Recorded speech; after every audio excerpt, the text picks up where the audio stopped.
It was a simple system then. None of these marking systems. All those who got 4 subject passes went in first, and then those who got 3 subjects. So I had to take a decision whether I'm going to stay here or whether I'm going to UK. I really thought of staying in Sri Lanka, but I hadn't made up my mind. I felt if I'm to do law, it has to be Colombo. I passed out. I'm quite happy with my education here. But when I speak to young people today to ask them, would you like to stay in Sri Lanka? The answer of many of them is no. Even if selected to a university. For us, UK, for many of us, was the second choice. If you are not selected to the University of Ceylon. But it's not so today. And having spoken to them and listened to their views, I don't know what I would do if it came to making a selection today. So this is a crisis of the university system. It's a part of the larger crisis of Sri Lanka itself and how we face the future. So we have to look at the university system and what's the role of education. First, look at the local issues. As I asked the chairman, we have about 170,000 qualifying for the A-levels. We have 40,000 getting the universities here, another 30 to 40,000 going to universities abroad. So that's the difference. So there are another 40,000, of which I would say 25,000 to 30,000 would be prepared to enter Sri Lankan universities. We haven't got the resources.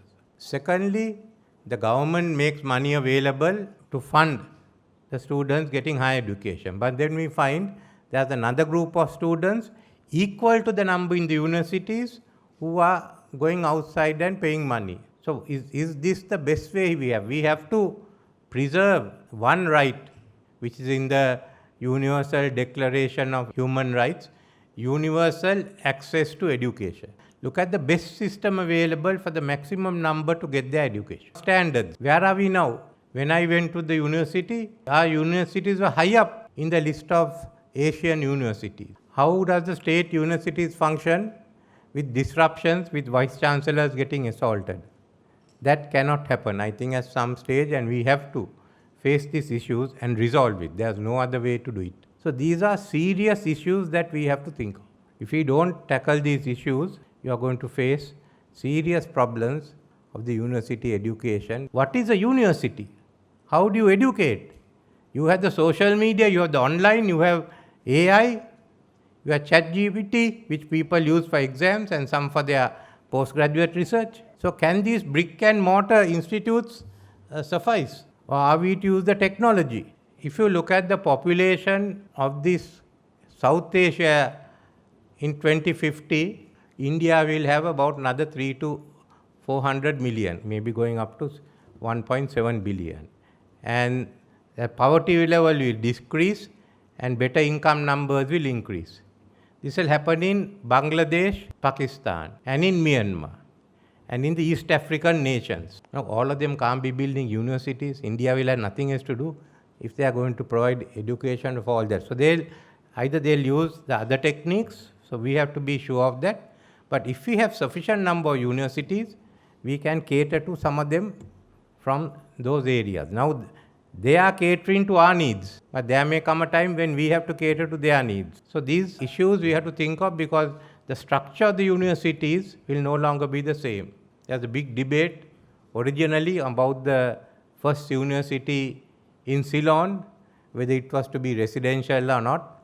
So we took the Oxford-Cambridge model, and that's the structure of the Peradeniya University. But if you look at the newer universities, halls of residence are no longer there.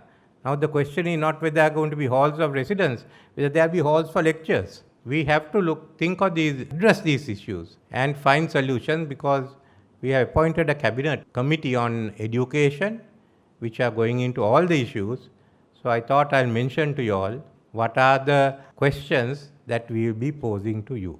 So I don't want to take any more of your time, but I must congratulate all those who got the awards here. What we have done is to hold high the reputation of Sri Lankan universities for research, and taking that into account, we will make more money is available for research, but how we are going to do it, we haven't determined yet. Thought I'll get about $1 billion aside for AI. I don't know whether we can use it, but other subjects also. And by then we'll have the Institute of History for History and Archaeology to be carried on.